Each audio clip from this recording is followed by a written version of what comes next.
Today we're beginning the 4th chapter of Krishna Book and Srimad Bhagavatam 10th Canto. Fourth chapter, Kansa begins his persecutions. Chapter number 4, the atrocities of King Kansa. This chapter describes how Kansa, following the advice of his demoniac friends, considered the persecution of small children to be very diplomatic.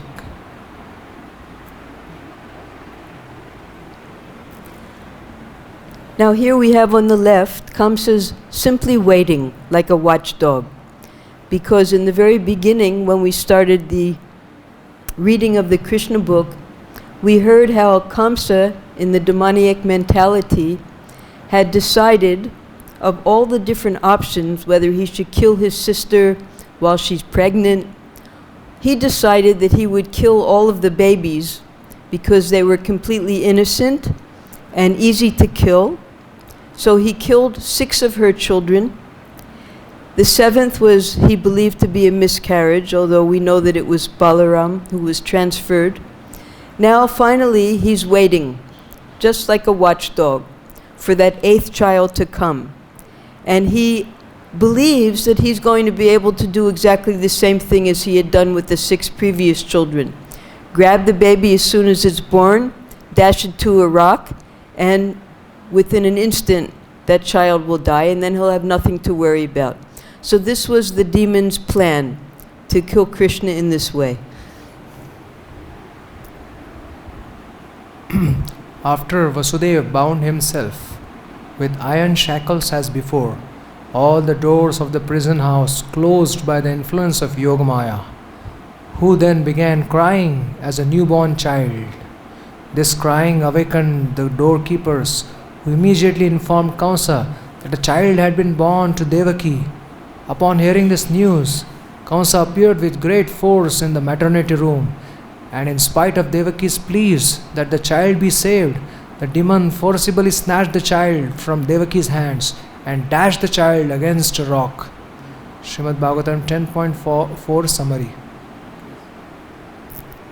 So before we begin the reading of the Krishna book, we're reading a little summary here that Srila Prabhupada wrote at the beginning of the 4th chapter, which gives us a graphic description of what's going to be coming in this chapter. Unfortunately for Kansa, however, the newborn child slipped away from his hands, rose above his head, and appeared as the 8-handed, 8-armed form of Durga. Durga then told Kansa, "The enemy you contemplate has taken birth somewhere else. Therefore your plan to persecute all the children will prove futile." Srimad Bhagavatam 10.4 summary. So though Kamsa was born in a Kshatriya family, he wasn't actually the son of Ugrasen, and he had forcibly sat on the throne. Now he was persecuting his own sister, Devaki. And just like a coward, rather than fight like a Kshatriya, he was very satisfied with his plan to kill the newborn children. But Durga Devi, she explained to him, as she rose in the air, that your enemy has already taken birth. Therefore, your plan to persecute all the children will prove futile. So the demoniac plan of Kamsa had already been forecasted. It would be a failure. According to the prophecy, the 8th child of Devaki would kill Kansa, and therefore then Kansa saw that the 8th child was a female and heard that this so-called enemy had taken birth elsewhere. He was struck with wonder. He decided to release Devaki and Vasudev, and he admitted before them the wrongness of his atrocities. Falling at the feet of Devaki and Vasudev, he begged their pardon and tried to convince them that because the events that had taken place were destined to happen, they should not be unhappy for his having killed so many of their children. Srimad Bhagavatam 10.4 summary. So this is the 3rd time now that Kamsa has, just like a pendulum, gone from one side to the other side. First was when he was very happily taking his sister in the marriage procession, and suddenly the bodiless voice announced that the 8th child of your sister will kill you. Then immediately his demoniac mentality surfaced, and he was ready to kill his sister on the spot. So that's one side to the other side. In psychiatry, it would be called schizophrenia, or what do they call it, bipolar now. But in Bhagavad-Gita, Krishna gives the real psychiatry. There's the divine nature and the demoniac nature. So because Kamsa was of demoniac nature, he couldn't be trusted, because everything depended upon his personal sense gratification. So he was happily taking his sister. When he heard his sister was going to be a threat to him, he was immediately ready to kill her. Then again, when Vasudev brought the first child, he said, I have no fear from this child, you can take the baby home. But then, by Narada Muni, by his other counselors, he realized that any of these children could be Vishnu, and definitely it's the demigods taking birth to kill the demons, to fight with the demons. So then he decided to kill all the children because they became a threat to him. So that's the second time. Now this third time, he's just waiting, and she's going to give so many prayers why the baby shouldn't be killed. But purely to save his own life, he's prepared to kill a newborn little baby girl. Devaki and Vasudev, being naturally very pious, immediately excused Kamsa for his atrocities. And Kamsa, after seeing that his sister and brother-in-law were happy, returned to his home. After the night passed, however, Kamsa called for his ministers and informed them of all that had happened.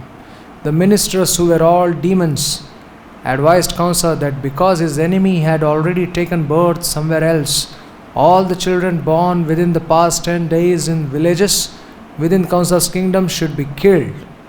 Srimad Bhagavatam 10.4 summary. So these are Kamsa's ministers coming to the meeting place in his palace. They were, because demons, they're very powerful.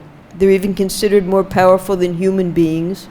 They can also change their form, just as Putana did, Hidimbi did. All of the demons, they're able to change their form.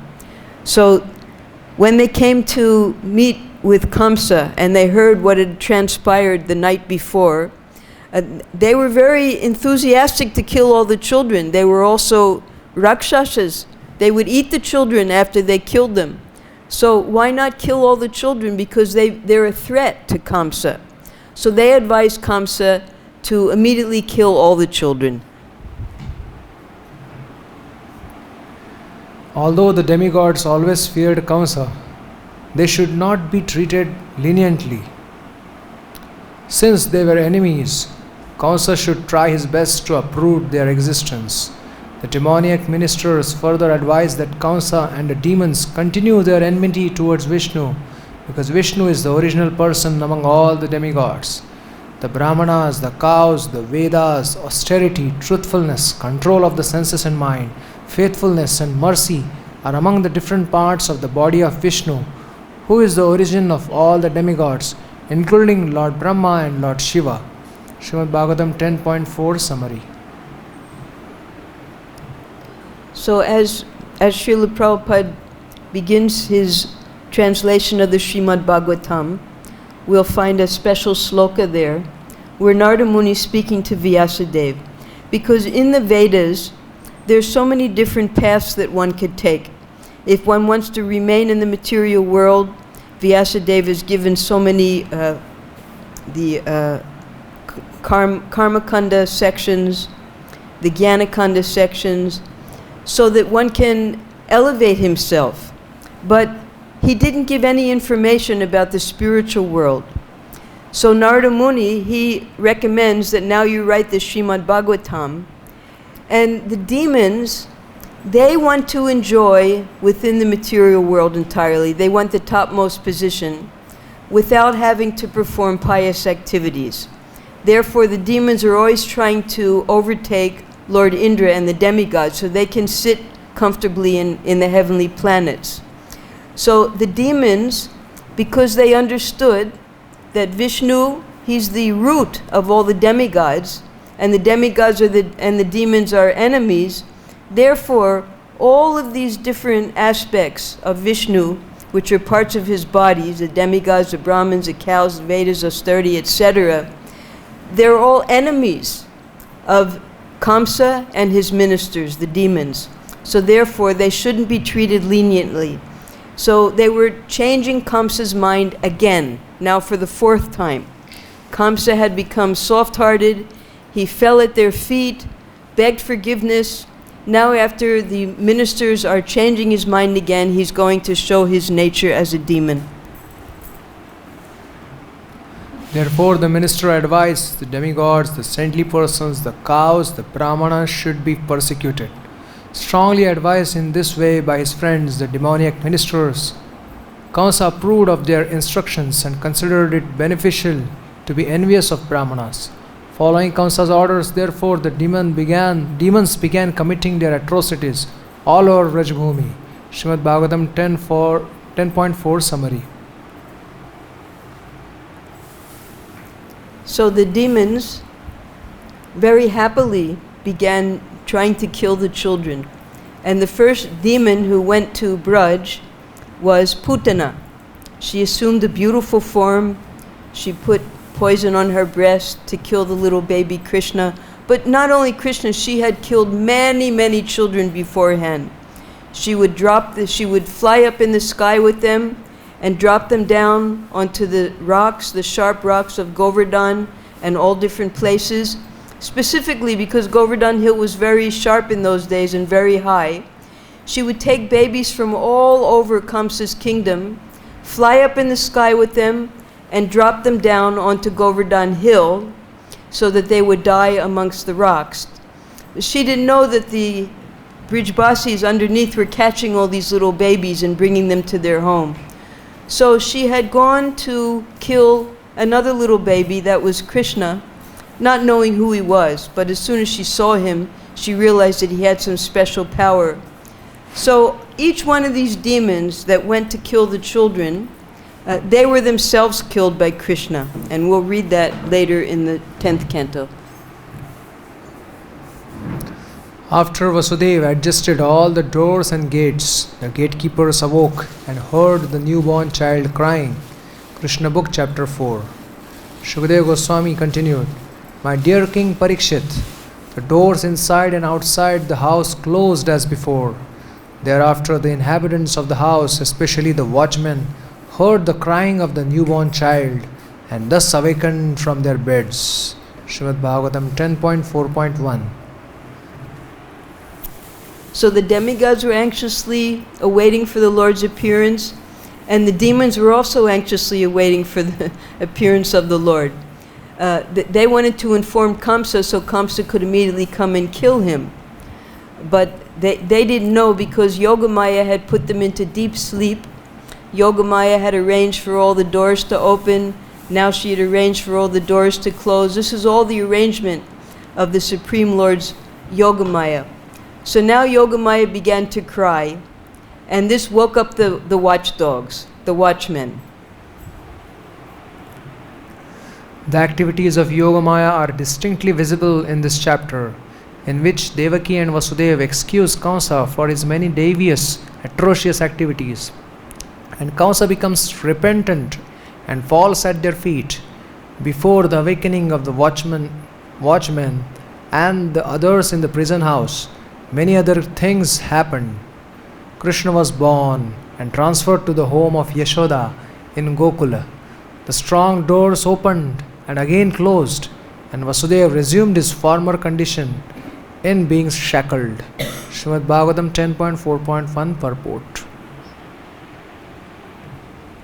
So the demons, first of all, by the arrangement of Krishna through his energy, the watchmen fell into deep sleep. Everyone in the house, because we have to remember that Kamsa, he had a huge palace